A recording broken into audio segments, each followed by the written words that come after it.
नमस्कार दोस्तों, आप लोगों का स्वागत है हमारे यूट्यूब चैनल पर। आज हम डील करने वाले हैं हेड इंजरी। हेड इंजरी क्या होता है, इसके कॉजेस क्या होते हैं, इसका ट्रीटमेंट क्या होता है, इसके लक्षण क्या होते हैं, इसके टाइप्स क्या होते हैं, सारा कुछ वीडियो में कवर करेंगे। तो वीडियो को पूरा देखें। अगर वीडियो पसंद आए तो वीडियो को लाइक करें और चैनल पर पहली बार आए तो चैनल को प्लीज सब्सक्राइब जरूर कर लें। तो क्या होता है हेड इंजरी? हेड इंजरी जब जो स्कैल्प हमारा होता है, जैसे जब इसमें कोई भी ऑब्जेक्ट इतना हार्ड कि वह स्कैल्प को डैमेज कर सके। जब कोई ऑब्जेक्ट हमारे स्कैल्प से हिट हो जाता है, उससे क्या होता है, जो हेड होता है हमारा, जो स्कैल्प होती है वो डैमेज हो जाती है। इसे कहते हैं हेड इंजरी। ये माइल्ड हो सकती है, मॉडरेट हो सकती है, सीवियर हो सकती है। ये इस तरह से असेस की जाएगी, अगर स्कैल्प जो है उसका कौन सा पार्ट डैमेज हुआ है, इसके आधार पर हम उसको माइल्ड, मॉडरेट और सीवियर में डिस्क्राइब करेंगे। तो होता क्या है हेड इंजरी में, जब कोई भी ऑब्जेक्ट हमारे स्कैल्प को हिट कर जाता है, उससे क्या होता है, जो स्कैल्प होती है वो ब्रेक हो जाए या उसमें छिल जाए या उसमें कोई भी डैमेज आ जाए, उसे हेड इंजरी कहते हैं। जब यही इंजरी हमारे ब्रेन तक पहुंच जाती है तो उसे कहते हैं ब्रेन इंजरी। तो ब्रेन इंजरी क्या होती है, इसे ट्रोमेटिक ब्रेन इंजरी भी कहते हैं। ट्रोमेटिक ब्रेन इंजरी में क्या होता है, जो ब्रेन का जो फंक्शन होता है वो डिसफंक्शन हो जाता है, अब नॉर्मल वर्क करने लगता है। होता क्या इसमें है, जब कोई ऑब्जेक्ट हमारे हेड पर पड़ा, उससे क्या हुआ, हेड इंजरी हुई। हेड इंजरी कहाँ पहुंच गए, ब्रेन तक, तो उसे कहते हैं ब्रेन इंजरी। ब्रेन इंजरी जब होगी तब उसमें जो सेल्स होती हैं, उसकी टिश्यू जो होते हैं, उसमें इन्फ्लामेटरी रिएक्शन होगी। इन्फ्लामेटरी रिएक्शन होगी जिससे क्या होगा, वहां पे स्वेलिंग हो जाएगी, इन्फ्लामेशन स्टार्ट हो जाएगा। जब इन्फ्लामेशन स्टार्ट हो जाएगा तो टिश्यू में क्या होगा, फ्लूइड का कलेक्शन होने लगेगा। फ्लूइड का कलेक्शन होने के कारण जो वायलूम होता है, इंट्राक्रैनियल वायलूम होता है, वो इंक्रीज हो जाएगा। उसके इंक्रीज होते ही क्या होगा, जो इंट्राक्रैनियल प्रेशर होता है, आईसीपी, आईसीपी इंक्रीज हो जाएगा। क्योंकि जो वॉल्यूम इंक्रीज हो रहा है, उससे उससे क्या होगा, जो वाल होती हैं ब्रेन की, उस पर प्रेशर पड़ेगा। अब फ्लूइड जो इंक्रीज हो रहा है वो ब्रेक करके स्कल पे बाहर थोड़ी ना आ जाएगा। अब बाहर नहीं आएगा तो उससे क्या होगा, जो इंट्राक्रैनियल प्रेशर वह इंक्रीज हो जाएगा। जब इंट्राक्रैनियल प्रेशर इंक्रीज होगा, जब इंट्राक्रैनियल प्रेशर इंक्रीज होगा तो क्या होगा, जो वेसल्स होती हैं जो ब्लड सप्लाई करवा रही हैं हमारे ब्रेन को, उस पर प्रेशर पड़ेगा। अब प्रेशर उस पर पड़ रहा है तो उसमें जो ब्लड सप्लाई हो रही थी उस पर ऑब्स्ट्रक्शन आ जाएगा, उस पर इफेक्ट पड़ेगा। तो इससे क्या होगा, वहां पे ब्लड क्लॉट बन जाएगा। ब्लड क्लॉट बन जाएगा तो जो ब्लड सप्लाई हो रही थी, जो ब्रेन के जो टिश्यू थे, जो पार्ट था, वहां तक जो ब्लड सप्लाई पहुंच रही थी वो ऑब्स्ट्रक्ट हो जाएगी, स्टॉप हो जाएगी, जिससे क्या होगी, वहां पर हाइपोक्सिया हो जाएगा। हाइपोक्सिया क्यों होगा, क्योंकि वहां पे ऑक्सीजन, जो न्यूट्रिशन पहुंच रहे थे, वो अब नहीं मिल पा रहे हैं ब्रेन के टिश्यू को। जब उसको न्यूट्रिशन, ऑक्सीजन नहीं मिल पाएगी तो क्या होगा वहां पे, तो वहां पे क्या होगा, जो सेल्स होती हैं, जो टिश्यू होते हैं, वो डैमेज होना स्टार्ट कर देंगे। अब जब सेल्स डैमेज होना स्टार्ट कर देंगी तो क्या होगा, जो बॉडी का फंक्शन हो रहा था, जो पार्ट ब्रेन का जिस बॉडी के पार्ट को फंक्शन दे रहा था, वो कोऑर्डिनेशन बिगड़ जाएगा। इससे क्या होगा, पेशेंट में पैरालिसिस देखने को मिलेगी, अनकॉन्शियस देखने को मिलेगी। तो ये सब लक्षण देखने को मिलेंगे पेशेंट में। तो हेड इंजरी की डेफिनेशन क्या होती है, वो डील कर लेते हैं। Head injury are damage to the scalp, skull and brain. क्या होता है हेड इंजरी, क्या होती है, डैमेज होता है स्कल और ब्रेन का। जब ब्रेन, स्कल, स्कैल्प में कोई भी डैमेज आ जाए तो उससे क्या कहते हैं, head injury. Caused by trauma, trauma के कारण जब ब्रेन, स्कल और स्कैल्प में कोई डैमेज आ जाए उसे क्या कहते हैं, हेड इंजरी कहते हैं। When it affect the brain they are called traumatic brain injury. क्या होता है, जब यह अफेक्ट कर देता है ब्रेन को, कौन, जब हेड इंजरी ब्रेन को अफेक्ट कर देती है तो क्या कहते हैं उसे, they are called traumatic brain injury. तब उसे क्या कहते हैं, ट्रॉमेटिक ब्रेन इंजरी कहते हैं। इसे शॉर्ट फॉर्म में टीबीआई कहते हैं। TBI is a disruption of the normal brain function. TBI क्या होता है, यह एक नॉर्मल ब्रेन फंक्शन का डिसरप्शन हो जाता है, तो उसे टीबीआई कहते हैं। Due to trauma related injury, जो ट्रॉमा हुआ था, उससे जो इंजरी हुई थी, उससे क्या हुआ, जो ब्रेन के फंक्शन थे उसमें एबनॉर्मलिटी आ गई, डिसरप्शन हुआ, तो उसे क्या कहेंगे, टीबीआई। इसके टाइप्स क्या होते हैं, types of brain injury, there are different types of brain injury. क्या होते हैं, ब्रेन के डिफरेंट टाइप्स होते हैं, कई टाइप की होती है। तो फर्स्ट जो है कंक्यूजन। कंक्यूजन क्या होता है, it is the most common type of head injury. क्या है, यह एक मोस्ट कॉमन टाइप है हेड इंजरी का। ये concussion is a type of traumatic brain injury. ये एक टाइप होता है किसका, ट्रोमेटिक ब्रेन इंजरी का। जो ब्रेन इंजरी हुई थी हेड इंजरी के कारण, उसका एक टाइप होता है कौन, कंक्यूजन। इसमें क्या होता है, when brain is second hard enough to bounce against the skull it can be mild to severe. क्या होता है, जब कोई हार्ड ऑब्जेक्ट बाउंस कर जाए अगेंस्ट किसके, स्कल के, जो स्कल होता है हमारा, इसको हिट कर जाए कोई हार्ड ऑब्जेक्ट, तो उससे क्या होता है, कंफ्यूजन हो जाता है। टीबीआई का ही एक टाइप होता है। It can be mild to severe, ये माइल्ड भी हो सकती है, मॉडरेट भी हो सकती है, सीवियर भी हो सकती है। ये ब्रेन के हेड के जिस पार्ट पे पड़ा है उससे हम। और head injury can also happen when the player hit into the head with the sporting equipment that lead to confusion head injury. क्या होता है जब कोई प्लेयर इक्विपमेंट जो स्पोर्टिंग इक्विपमेंट होते हैं उसको हेड को हिट कर दें तो क्या हो जाता है, कंफ्यूजन या हेड इंजरी हो जाती है। जैसे कि कोई क्रिकेट प्लेयर क्या करता है, बॉल से किसी अदर प्लेयर को हिट कर देता है तो उसको क्या हो जाती है, हेड इंजरी हो जाती है, तो उसे क्या कहते हैं, कंफ्यूजन। या एक कॉमन टाइप होता है हेड इंजरी का, तो इसकी ज्यादा होने के चांसेस रहते हैं। Transient interruption in the brain activity, no structural injury noted on the radiographic imaging. क्या होता है, इसमें जो ब्रेन के फंक्शन थे वो अल्टर्ड हो सकते हैं, लेकिन जब हम कोई भी रेडियोग्राफी इसकी करेंगे, जैसे कि सीटी स्कैन, एमआरआई, एक्सरे करेंगे इसका, तब उसमें कोई भी इंजरी हम सीन नहीं देखने को मिलेगी। जब कंफ्यूजन होता है उसमें नॉर्मल सी ब्रशिंग या हल्का सा कट जाता है हेड, लेकिन हम जब इसकी रेडियोग्राफी करते हैं तो उसमें कोई भी इंजरी हम सीन नहीं करते हैं, तो उसे कहते हैं कंफ्यूजन। नेक्स्ट जो होता है इसका टाइप, वह होता है इंट्राक्रैनियल हेमेटोमा। इंट्राक्रैनियल हेमेटोमा क्या होता है, it is the bleeding under the skull. क्या होता है इसमें, सेकेंड टाइप जो है उसका इंट्राक्रैनियल हेमेटोमा मींस जो क्रेनियल है उसके अंदर हेमेटोमा मींस ब्लीडिंग हो रही है। It the bleeding under the skull, skull के अंदर ब्लीडिंग हो रही है, किसमें, ब्रेन में। जो ब्रेन था स्कल के अंदर उसमें ब्लीडिंग हो रही है, उससे क्या कहते हैं, intracranial hematoma. That forms a clot. अब जब ब्लीडिंग हो रही है तो उसे जो प्लेटलेट्स होती हैं वो क्लॉट बनाएंगी, तो वहां पे क्या फॉर्म हो जाएगा, एक क्लॉट बन जाएगा। इन this type of brain injury generally bleeding occurs into the brain tissue. यह जो ब्लीडिंग हो रही है वह कहाँ हो रही है, ब्रेन के टिश्यू में हो रही है। And bring result of edema due to the injured tissue. अब जब कोई इंजरी होती है, ये हमारा ब्रेन है, जब इसमें कोई ऑब्जेक्ट लड़ा तो इसमें क्या हुई, इंजरी हुई। इंजरी कहाँ हुई, ब्रेन के टिश्यू में, तो वहां पे ब्लीडिंग होने लगी। अब ब्लीडिंग होने लगी तो वहां पे ब्लड क्लॉट बन जाएगा। ब्लड क्लॉट बन जाएगा तो उससे क्या होगा, वहां पे एडिमा, मतलब जो एंटी इन्फ्लामेटरी रिएक्शन हुई ना, तो उसके कारण क्या हुआ, वहां पे एडिमा बन गया। अब इन्फ्लामेशन स्टार्ट हो जाएगी, वहां पे एडिमा बन जाएगा, तो उससे क्या होगा, जो फ्लूइड होगा वो कलेक्ट हो जाएगा। तो उससे जो ब्रेन इंजर्ड हुए थे उसमें नेक्रोसिस या उसमें हाइपोक्सिया हो जाएगी, तो भी डैमेज होना स्टार्ट हो जाएंगे। तो इंटर जो क्रेनियल हेमेटोमा होता है इसमें ब्लीडिंग होने लगती है, जिससे क्या होता है, ब्लड क्लॉट फॉर्म हो जाता है और एडिमा वहां पे फॉर्म हो जाता है। तो ये सेकेंड टाइप था हेड इंजरी का। जो थर्ड टाइप होता है उसे कहते हैं सेरेब्रल कंफ्यूजन। सेरेब्रल कंफ्यूजन में क्या होता है, in this type of brain bruising of the vein are the occur which are the associated with the swelling. Means इसमें जो ब्रेन था उसमें हल्की सी ब्रशिंग आ गई, कहाँ, वेन में। अब वेन की वजह से जो ब्रशिंग हुई वहां पे क्या हो जाएगा, एसोसिएटेड विद स्वेलिंग मीन्स वहां पे स्वेलिंग फॉर्म हो जाएगी। ये होता है सेरेब्रल कंफ्यूजन। जो ब्रेन था उसमें ब्रशिंग हुई जिसके कारण क्या हुआ, वहां पे जो इन्फ्लामेशन स्टार्ट हुई जिसके कारण वहां पे स्वेलिंग हो जाती है। ये थर्ड टाइप होता है हेड इंजरी का। जो फोर्थ टाइप होता है एपिड्यूरल हेमेटोमा। एपिड्यूरल मीन्स जो ड्यूरामेंटर और ब्रेन के बीच में क्या होगा, वहां पे जो ब्लड कलेक्शन हुआ, जो हेड इंजरी हुई उससे वहां पे ब्लड का कलेक्शन हो जाएगा, उसे कहते हैं epidural hematoma. It is the collection of the blood that forms between the skull and dura mater. कहाँ ब्लड का फॉर्म हो रहा है, स्कल और ड्यूरामीटर के बीच में। तो ये होता है एपिड्यूरल हेमेटोमा। क्या हो रहा है epidural hematoma, it is the collection of the blood that forms between skull and dura mater. It is the outermost protective membrane covering to the brain. अब ड्यूरामीटर क्या होता है, ड्यूरामीटर जो ब्रेन होता है उसकी आउटर लेयर होती है, जो ब्रेन को कवर कर रही है वो ड्यूरामीटर होती है। जो आउटर लेयर होती है ब्रेन की कवरिंग लेयर होती है। जब इसके और स्कल के बीच में ब्लड का फॉर्म हो जाता है, वहां पर ब्लीडिंग हो जाती है, वहां पर ब्लड का कलेक्शन हो जाता है, तो उसे कहते हैं सेरेब्रल हेमेटोमा। ओके। जो फिफ्थ टाइप होता है सबड्यूरल हेमेटोमा। सबड्यूरल हेमेटोमा कहाँ होता है, correction blood that forms between the dura mater and arachnoid space. जो ड्यूरामेटर और एरेक्नॉइड जो मैटर होता है, स्पेस जो होता है, वहां पे क्या होता है, ब्लड का कलेक्शन हो जाए तो उसे कहते हैं सबड्यूरल हेमेटोमा। तो ये फिफ्थ टाइप था। इसका क्लासिफिकेशन क्या होता है, ये क्लासिफिकेशन इसका हम जीसीएस स्केल के अकॉर्डिंग करेंगे। माइल्ड, मॉडरेट, सीवियर होता है। तो इसमें होता क्या है, जीसीएस स्केल में it refers to assist the confusion consciousness level of the patient after head injury.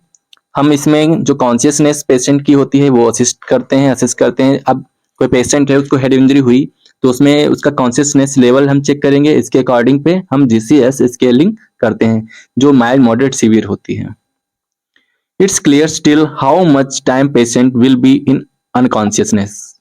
Patient जो हुआ जिसको हेड इंजरी हुई वो हेड इंजरी होने के बाद कितने समय तक अनकॉन्शियस रहा, इसके आधार पर हम माइल्ड मॉडरेट में इसको डिफरेंस करेंगे। On the basis of unconscious stage GCS are classified in three types mild moderate severe होते हैं।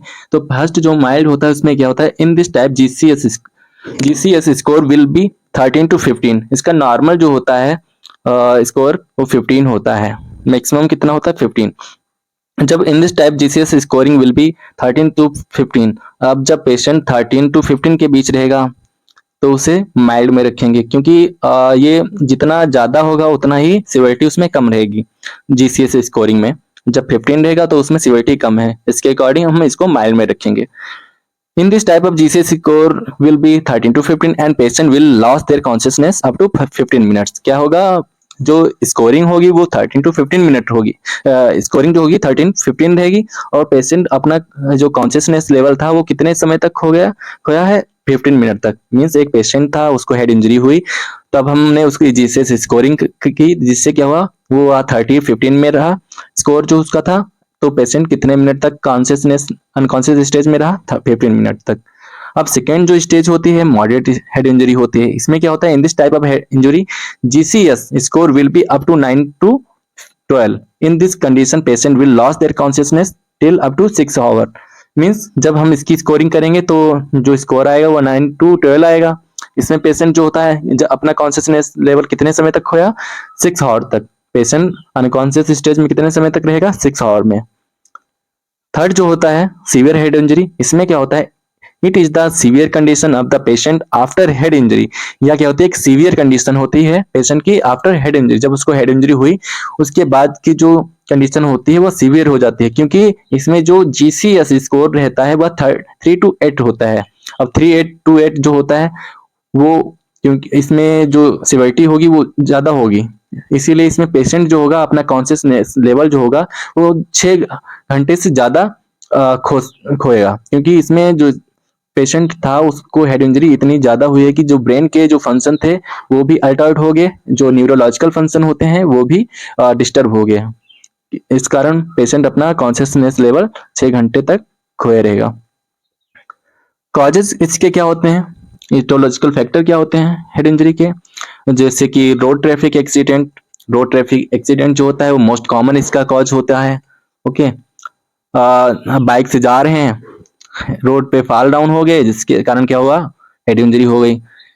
सेकेंड जो होता है फॉल फ्रॉम हाइट, मींस अगर किसी ऊंची जगह से जब कोई पर्सन नीचे गिर जाता है तो उसको हेड इंजरी हो जाती है, ये भी मोस्ट कॉमन कॉज होता है इसका।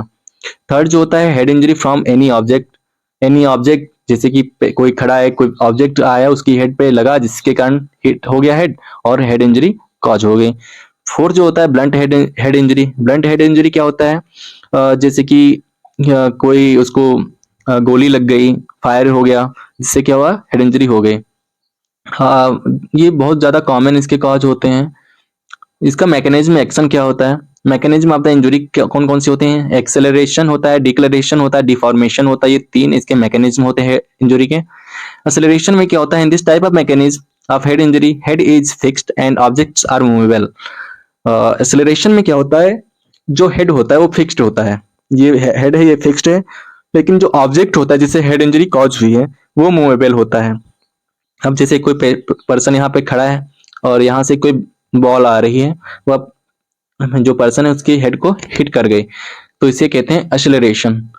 लेकिन जो सेकेंड टाइप इसका होता है डिक्लेरेशन। डिक्लेरेशन में क्या होता है, in this type of mechanism of head injury head are movable and object are fixed. Means इसका उल्टा होता है एक्सेलरेशन का, डिक्लेरेशन जो होता है एक्सेलरेशन का उल्टा होता है। इसमें जो हेड था वो मूवेबल था लेकिन जो ऑब्जेक्ट था वह फिक्स था। ठीक है, तो जैसे कि ये कोई पर्सन है, ये गुस्सा हो गए और जाकर के अपना सर दीवार पे लड़ा दिए, इससे जो हेड इंजरी होगी उसे डिक्लेरेशन करेंगे। जैसे कि stuck from head from wall, दीवार से अपना सर टकरा लेना, इसे कहते हैं डिक्लेरेशन। जो थर्ड टाइप होता है वह होता है डिफॉर्मेशन। डिफॉर्मेशन में क्या होता है, it refers to the injury in which the excessive force result in disruption और destruction of the integrity of the whole brain body part. जो ब्रेन था उसके जो डिस्ट्रक्शन और डिसरप्शन रिजल्ट हो जाए उसमें एक्सेसिव फोर्स से, उसको उसमें जो एबनॉर्मलिटी आ जाए हेड में, इतनी ज्यादा सिवियरिटी इंजरी हो कि जो ब्रेन था उसका होल पार्ट, जो जितना भी पार्ट होता है बॉडी का, वो डिस्टर्ब हो जाए, तो उसे कहते हैं डिफॉर्मेशन। इसके साइन सिम्टम्स क्या देखने को मिलेंगे पेशेंट में, अल्टर्ड लेवल ऑफ कॉन्शियसनेस। अब जब हेड में इंजरी हुई है, ब्रेन में इंजरी हुई है, उसके कारण क्या होगा, जो न्यूरोलॉजिकल फंक्शन थे, ब्रेन के फंक्शन थे, वो अल्टर्ड हो जाएंगे, जिससे क्या होगा, पेशेंट में कॉन्शियसनेस लेवल अल्टर्ड देखने को मिलेगा। सेकेंड जो मोस्ट साइन होता है वह डिप्रेशन होता है, क्योंकि पेशेंट डिप्रेशन में जाएगा, क्योंकि हेड इंजरी हुई है, ब्रेन इंजरी हुई, जिससे जो ब्रेन के फंक्शन थे वो डिस्टर्ब हुए हैं, तो उसमें डिप्रेशन, सीवियर डिप्रेशन देखने को मिलेगा। जो थर्ड इसका टाइप होता है वह होता है जो थर्ड साइन होता है वह होता है हेडेक। पेशेंट में हेडेक, सीवियर हेडेक देखने को मिलेगा, क्योंकि उसमें जो ब्रेन इंजरी इतनी ज्यादा हुई है जिसके कारण जो ब्लड फॉर्म हुआ है वहाँ पे स्वेलिंग हुई है, आईसीपी बढ़ा हुआ है, तो उसमें सीवियर हेडेक देखने को मिलेगा। फोर्थ जो इसका साइन होता है मेमोरी लॉस। मेमोरी लॉस उसकी जो होती है पार्शियल मेमोरी लॉस होगी या कंप्लीट मेमोरी लॉस भी हो सकती है। जो फिफ्थ इसका साइन होता है वह होता है सेंसिटिव टू लाइट। अब उसमें फोटोफोबिया, फोनोफोबिया देखने को मिलेगी, क्योंकि पेशेंट को जो ब्रेन था वो अल्टर्ड हो चुका है, तो उसको फोटोफोबिया चांसेस रहेंगे, और फोनोफोबिया भी उसको देखने को मिलेगी, क्योंकि पेशेंट बहुत ज्यादा डिप्रेशन में है और उसका जो ब्रेन था वो प्रॉपरली फंक्शन नहीं कर रहा है। और जो नेक्स्ट होता है वो स्लीप डिस्टरबेंस। पेशेंट में स्लीप डिस्टरबेंस भी देखने को मिलेगी। इम्पेयर्ड हियरिंग, जो उसकी सुनाई देने वाली क्षमता होगी उसमें भी इम्पेयरमेंशन हो जाएगी, क्योंकि पेशेंट के जो ब्रेन थे वो फंक्शन बराबर नहीं कर रहा है। क्लाउडी और bloody fluid discharge from the nose, mouth, years. Year और माउथ और नोज से ब्लडी फ्लूइड डिस्चार्ज देखने को मिलेगा, क्लाउडी जो होगा। इरिटेबिलिटी पेशेंट में देखने को मिलेगी। डबल विजन देखने को मिलेगा। कॉमा भी पेशेंट में हो सकता है अगर सीवियर हेड इंजरी हुई है। लेक ऑफ कंसंट्रेशन, जो कंसंट्रेशन होगा पेशेंट में वो भी कम हो जाएगा। कार्डिक एरिथमियास हो जाएगा, क्योंकि ब्लड प्रेशर डिक्रीज हो रहा है, इसके कारण जो रिदम थी हार्ट बीट की वो भी एबनॉर्मल हो जाएगी, क्योंकि जो प्रेशर था वाल्व पे वो इंक्रीज हो गया, जिसके कारण जो ब्लड सप्लाई थी वो ऑब्स्ट्रक्ट हो रही है, और जो ब्रेन था वो प्रॉपरली फंक्शन नहीं कर रहा है, इसके कारण उसमें कार्डिक एरिथमियास देखने को मिलेगा। इसको हम डायग्नोस्ट कैसे करेंगे, तो फर्स्टली हम फिजिकल एग्जामिनेशन करते हैं। फिजिकल एग्जामिनेशन से हम पता लगा सकते हैं हेड इंजरी कौन से पार्ट पे हुई ब्रेन के और कितना वह सीवियर है, जिससे यस स्कोरिंग कर सकते हैं।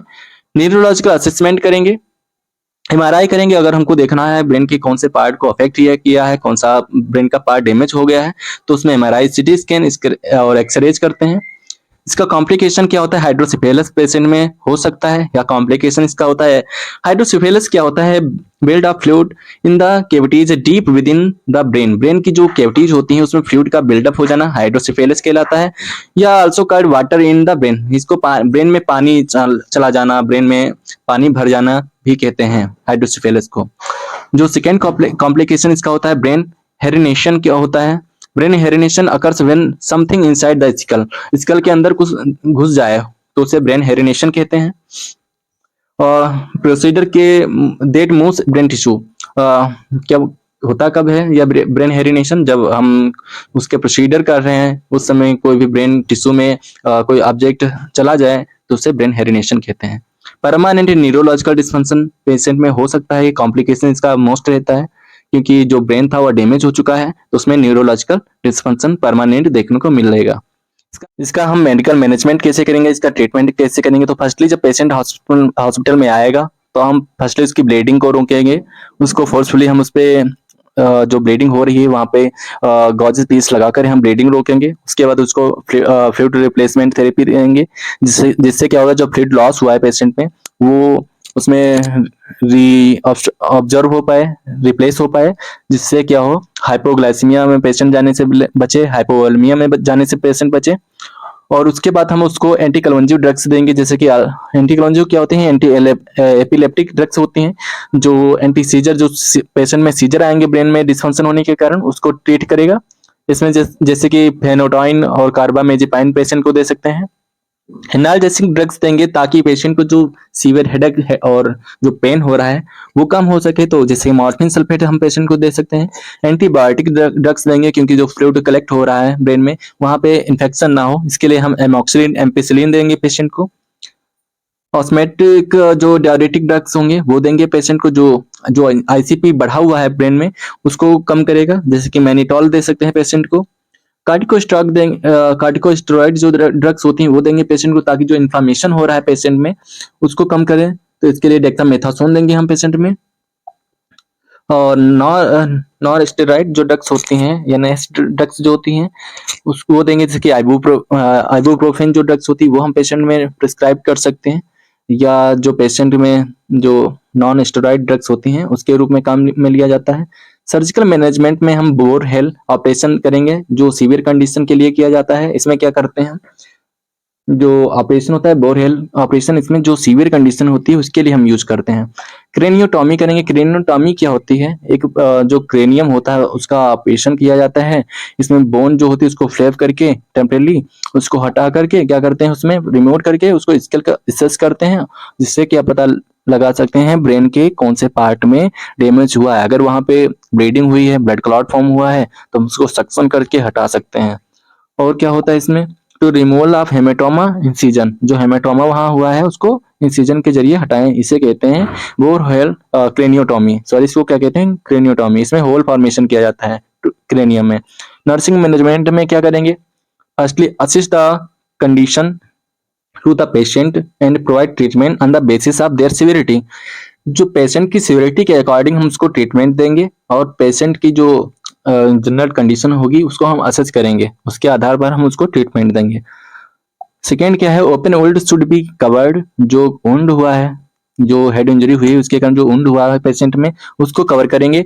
Applied the pressure to control bleeding, उस पे जो प्रेशर अप्लाइड करेंगे गॉज बेस के जरिए और ब्लीडिंग को कंट्रोल करेंगे। थर्ड जो होता है assist ABC and maintain them. ABC क्या होता है, एयरवे ब्रीथिंग सर्कुलेशन हम असिस्ट करेंगे। पेशेंट सांस ले रहा है, उसकी ब्रीथिंग हो रही है, उसका जो सर्कुलेशन ब्लड का सर्कुलेशन था वह हो रहा है कि नहीं, अगर नहीं हो रहा है तो उसको मेंटेन करेंगे। फोर्थ क्या होता है, assist the consciousness level by use the GCS.